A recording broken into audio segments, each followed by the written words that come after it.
Welcome back, everyone, to another deep dive. This time we're going deep on project management, but not the usual stuff like Gantt charts or agile sprints. Right. We're talking about something way more important.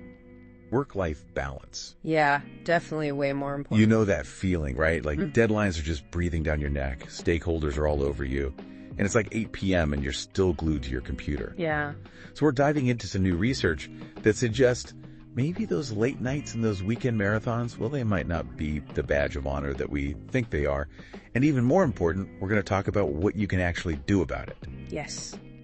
So joining me today is an expert in work-life balance, and especially how it relates to project management. I'm happy to be here. I find this topic super fascinating, and I think we're going to unpack some really eye-opening insights for everyone listening today. Okay, so let's set the scene. Imagine you're a project manager juggling all these projects right, putting in the extra hours, always striving to deliver. You might even think that this always-on mentality is a sign of dedication. But what if, and this is where it gets interesting, what if this is actually a sign of something else? You hit the nail on the head. The research suggests exactly that. Working late, especially evenings and weekends, well, it usually means there was a failure in planning and resource management. Wow, okay, so it's not about commitment, it's actually a warning sign. Pretty much. Okay, I'm sure some of you are thinking, but wait, what if the workload is really that heavy? What am I supposed to do? Just let the project fail? Yeah, that's a fair question. And this research that we're looking at today actually has some practical solutions, even when the pressure's really on. The first thing is scope management. Scope management, okay. And it's not about doing everything, it's about doing the right things. You might have to have some tough conversations about things like descoping the project or pushing back on deadlines and just making sure that the workload aligns with the resources that you have. So it's like being strategic about what you don't do. Exactly. Which I think is a hard thing for a lot of us to wrap our heads around as project managers.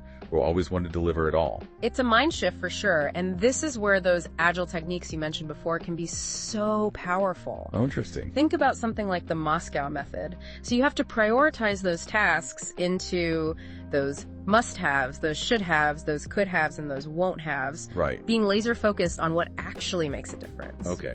I'm starting to see how this all fits together, but it's not all about methodologies, is it? No, definitely not.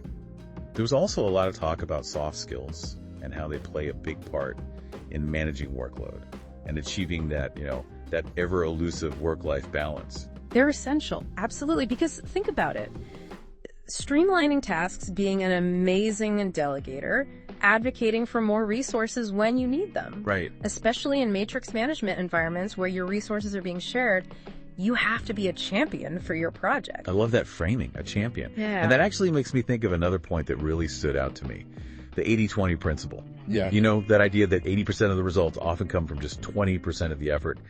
How can project managers use that to actually get more done, but in less time? Yeah, it's incredibly powerful for time management. Yeah. If you can figure out those high impact tasks, that 20% that really drives the project forward, that's where you put your energy. And that means cutting out the busy work, all that stuff that might feel productive, but doesn't actually contribute to the bottom line. So true.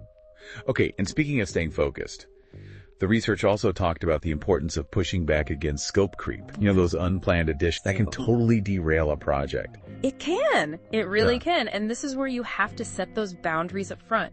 Be careful about protecting your project from all these unfunded and unnecessary additions. Your time and energy are just as valuable as the project budget and your team's capacity. I love that. I never thought about it that way. That's so powerful. Yeah. And it actually brings us to something that I think a lot of people are afraid to talk about. Burnout. Yeah. The research goes into this, explaining that burnout isn't just about workload.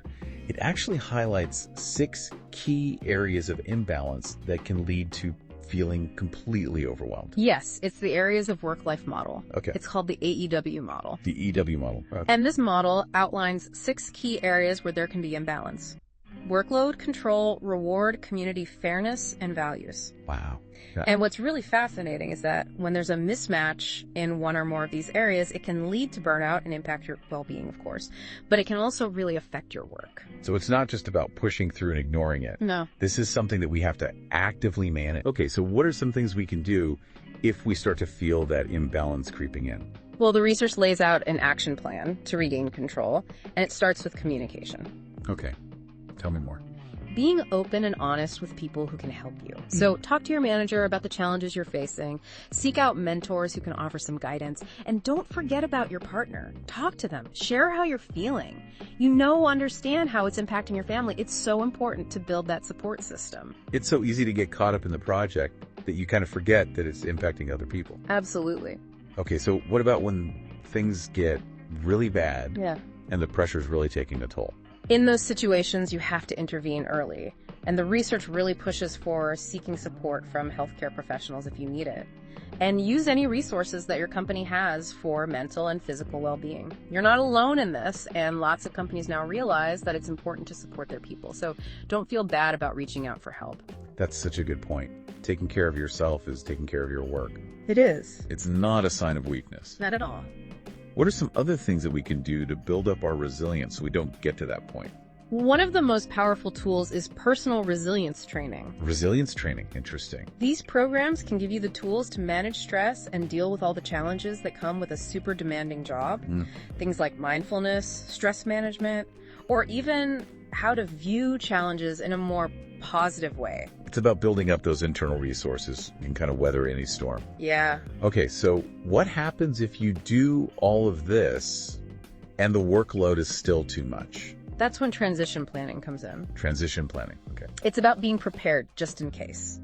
So make sure you have an updated resume, your portfolio is ready to go, and you have a network of people you can reach out to. That way, if you decide it's time to move on to something new, you're ready to go. It's like having an escape hatch ready. Yes. Just in case you need it. Exactly. I love that. And it actually makes me think about something else in the research that really resonated with me. Okay. This idea of thinking about your personal time as a resource, just like your project budget or your team's capacity. I love that. It's so true. Because you need to protect your personal time like you'd protect a deadline. Right. Put it on your calendar and don't let anything mess with it. So instead of work taking over every free moment, yes, you're actually making time for those things that are important to you outside of work. You got it. You have to realize that your personal life is just as important as your professional life, and they both deserve your attention. For a lot of us, though, especially in project management, there's this fear that if we're not working all the time, we're going to fall behind. Right. Or people are going to think that we're not dedicated enough. That's very common. It's like a badge of honor to be always on. It is. But the research actually shows that working more hours doesn't mean you get more done. In fact, it often leads to burnout, and your performance actually goes down in the long run. So working smarter, not harder. Exactly. And realizing that your well-being is important. It is a priority. It's essential for success. You can't be successful if you're not well. And there's that great quote from the research. Work expands and contracts to fit the time available. Oh, that's so good. If we give work all the space in the world, it's going to take it. But if we set limits, it has to adapt. It does. It really does. Which actually leads to another point that was super interesting. The way we think about our work can actually impact our stress levels and our well-being. Oh, absolutely. They talk about this idea of cognitive reframing. Basically, it means that the way we think about something affects the way we feel about it. So if you're always telling yourself, I'm so overwhelmed or I'm never going to get this done, it's no surprise that you're stressed and anxious. So what's the fix for this? You have to change your thinking. You have to start being more positive and focus on what's good instead of what's bad. Celebrate every win, no matter how small. And instead of worrying about things you can't control, focus on the things you can. Change your thoughts, change your life. Exactly. It might seem really simple, but what you think really matters. Yeah. When you start being more positive, it changes your mood, it changes your motivation, and it even changes how you deal with stress. Great advice for all of us, especially in the crazy world of project management. And speaking of stress management, I know the research also had some specific techniques for handling stress. What are some of your favorites? Well, one technique that I find really helpful is mindfulness.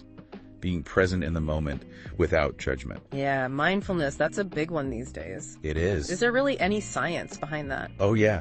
There's a lot of research that shows that mindfulness helps reduce stress, improve focus, and even regulate your emotions. And there's a bunch of apps and stuff out there that can help you get started. That's good to know. Another thing they mentioned was physical activity. Yes. Which I totally agree with. When I'm feeling really stressed, a good workout really clears my head. It's amazing for both your body and your mind. It releases endorphins, which make you feel happier, and it also helps lower those stress hormones like cortisol. Just 30 minutes a day, most days of the week, can make a huge difference. And it doesn't have to be like running a marathon or anything. That's it all. It could just be like taking a walk at lunch. Exactly. Just find ways to move your body that you enjoy. So we've talked about managing your workload, setting boundaries, building up your resilience, and even changing the way you think. Yeah.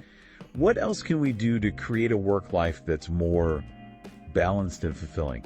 I know the research talked about finding meaning and purpose in your work. Yes. Which I think is something that people don't talk about enough. Yeah, it's really important. Because when you feel like your work has a purpose, yeah, it totally changes your motivation and how satisfied you are. It's not just checking things off a list. Right. It's about feeling like your work contributes to something bigger than yourself. Yes. So how can we do that? Especially if we're feeling a little lost right now. Well, the research suggests thinking about your values. And how they match up with your work. Ask yourself what's important to you and what you want to give back to the world. If things aren't lining up, then it might be time to find ways to make your work match those values. You could try taking on different projects, or maybe volunteer your skills for a cause you care about. You could even think about changing careers. Finding that sweet spot where your passion and your skills come together. Exactly. It might not be easy, but it'll be worth it. I love that. And it brings us back to that question from before. If you could design your ideal workday, what would it look like?